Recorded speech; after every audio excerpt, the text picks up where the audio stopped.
O meu nome é André Costa Oliveira e hoje eu vou narrar uma história de princesas, um conto de fadas verídico do século XIX, e depois eu quero que me digam se existe alguma semelhança com fenômenos dos dias de hoje. A imperatriz Elizabeth da Áustria, eternizada como Sissi, é muitas vezes lembrada por sua beleza etérea, cabelos longos, cintura apertada e aquela vida palaciana. Contudo, por trás dos retratos idealizados e dos mitos românticos, havia uma mulher profundamente em sofrimento e profundamente atormentada, cercada por irmãs igualmente belas e igualmente atormentadas e em sofrimento, e vivendo em plena angústia, cujo universo foi marcado por uma combinação de futilidade aristocrática, repressão afetiva e sofrimento psicológico mascarado por frivolidades. Sissi nasceu em 1837 no seio da casa de Wittelsbach, uma das mais antigas e excêntricas famílias da nobreza europeia. Seu pai, o duque Maximiliano, era um boêmio libertino em total desconexão com as filhas, e a sua mãe, Ludovica, uma arquiduquesa austríaca, assustadoramente melancólica e frustrada por não ter se casado melhor. A educação dada às filhas então oscilava entre a negligência e a rigidez, e as irmãs cresceram em um ambiente que, embora fosse esteticamente refinado, era psicologicamente instável. E não por acaso as meninas Wittelsbach, Sissi, Helene, Maria Sofia, Matilde e Sophie Charlotte foram todas criadas sob a ideia de que o casamento com um príncipe ou imperador era a missão suprema da mulher, sobretudo se fosse da nobreza.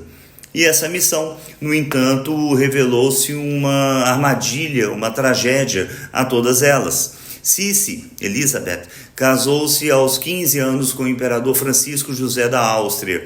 Vítima do protocolo asfixiante da corte de Viena, viveu em profunda solidão e desenvolveu sintomas clássicos de distúrbios alimentares, como anorexia, bulimia, além de uma obsessão macabra pela juventude eterna e pela forma física. Só para vocês terem uma ideia, nos diários de Dom Pedro II, então imperador do Brasil, em uma de suas viagens à Europa, ele mesmo narra um episódio no qual conheceu Sissi em uma casa de chá em Paris e achou estranhíssimo que durante mais de 2 horas conversaram, sendo que uma de suas damas de companhia permaneceu durante todo o tempo de conversa ao lado dela, portando um espelho para o qual ela olhava insistentemente. Tal qual as meninas e mulheres dos dias de hoje, com as suas telas de smartphones, mas, enfim, a gente fala sobre isso em alguns instantes. A sua recusa em envelhecer era ritualística. Sissi passava horas cuidando dos cabelos, cavalgava obsessivamente e fugia de qualquer responsabilidade política ou maternal. Ela evitava Viena, evitava também a sua própria família e ao longo dos anos tornou-se cada vez mais nômade e melancólica. E teve uma morte violenta em 1898, assassinada por um extremista político. Um epílogo que nenhum conto de fadas com certeza preveria.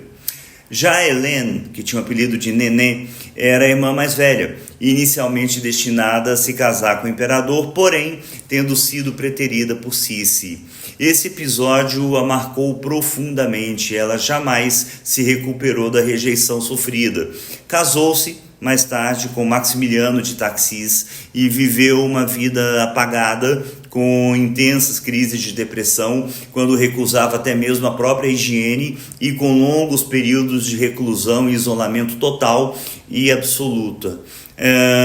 Maria Sofia tornou-se rainha de Nápoles ao se casar com Francisco II das Duas Sicílias, só que teve que enfrentar a unificação italiana, ou seja, perseguições políticas constantes e exílios forçados. Depois de perder o trono com a conclusão da unificação da Itália, refugiou-se em Paris, cercada de escândalos constantes de todos os tipos, amizades ambíguas e uma corte de aparência e excentricidade.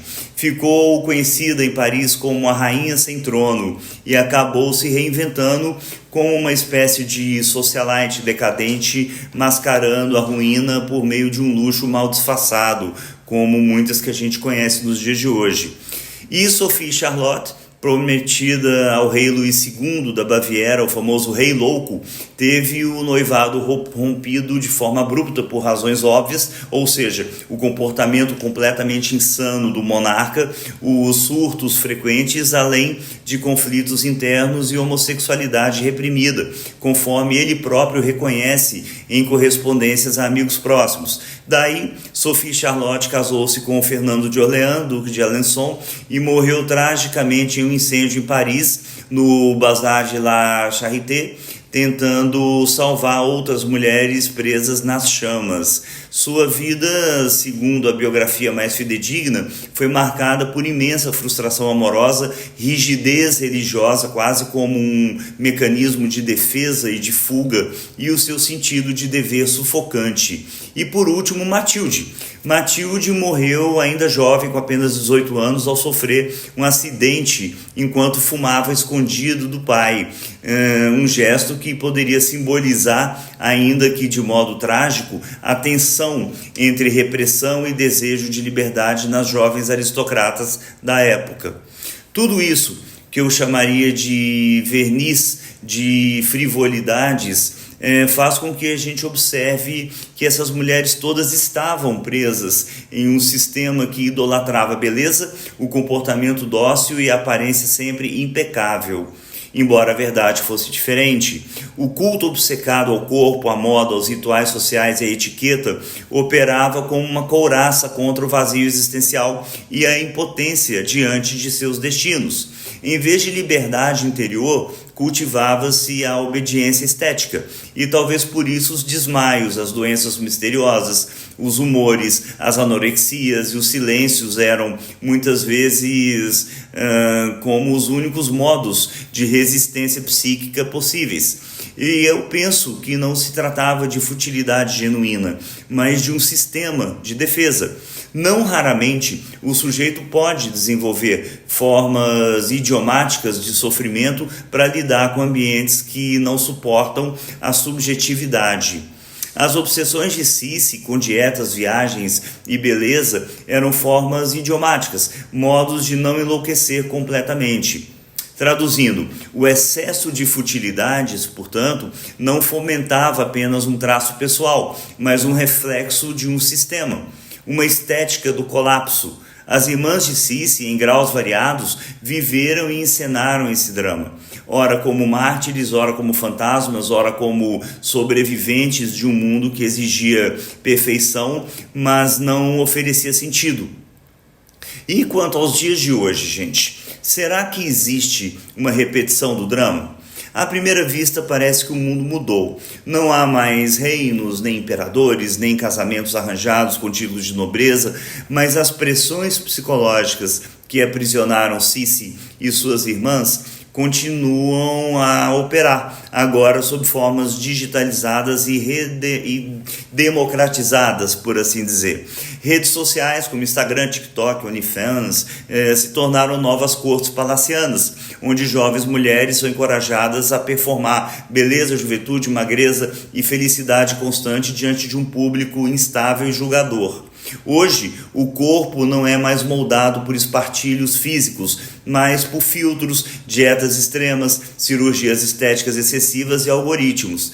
O culto à juventude eterna, à pele perfeita, à cintura invisível e ao lifestyle de viagens e luxo se repete, quase com fidelidade assustadora.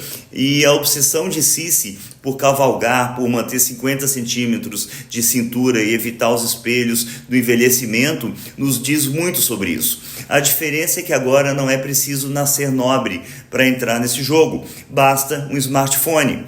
A exposição é constante, a vigilância é coletiva e a recompensa, likes, seguidores, monetização, é tão efêmera quanto um elogio da corte vienense. Jovens que, como as irmãs Wittelsbach, deveriam estar explorando o mundo interior, os afetos e o pensamento se veem engolidas por um sistema que as obriga a manter uma estética inabalável, uma presença performática e uma identidade frágil. O vazio é o mesmo, a ansiedade também, as doenças psiquiátricas idem, já que as formas idiomáticas de sofrimento continuam surgindo, transtornos alimentares, automutilações, burnout, crises de pânico, depressões silenciadas com medicamentos, inclusive, ou transformadas em estética da dor. As irmãs Wittelsbach não foram apenas princesas enfeitadas da história europeia, foram sobretudo mulheres psíquicas e simbolicamente feridas. Em seus casamentos arranjados, nos exílios políticos, nos escândalos e até nas tragédias pessoais, revelam-se os sintomas de uma era. Por trás das rendas e dos castelos havia um grito contido, o grito da subjetividade sufocada pela aparência. E esse grito, agora ampliado por milhões de vozes, continua ecoando nos stories, nos selfies e nos sorrisos forçados de uma geração que, tal como Sissi, tenta encontrar sentido em meio ao espetáculo da perfeição. Sissi somos nós, ou pior, nossas irmãs, nossas filhas. Só que agora sem trono, sem castelo e sem a ilusão do conto de fadas, apenas como o espelho, o feed e a mesma dor velada sob um filtro artificial bonito. É isso.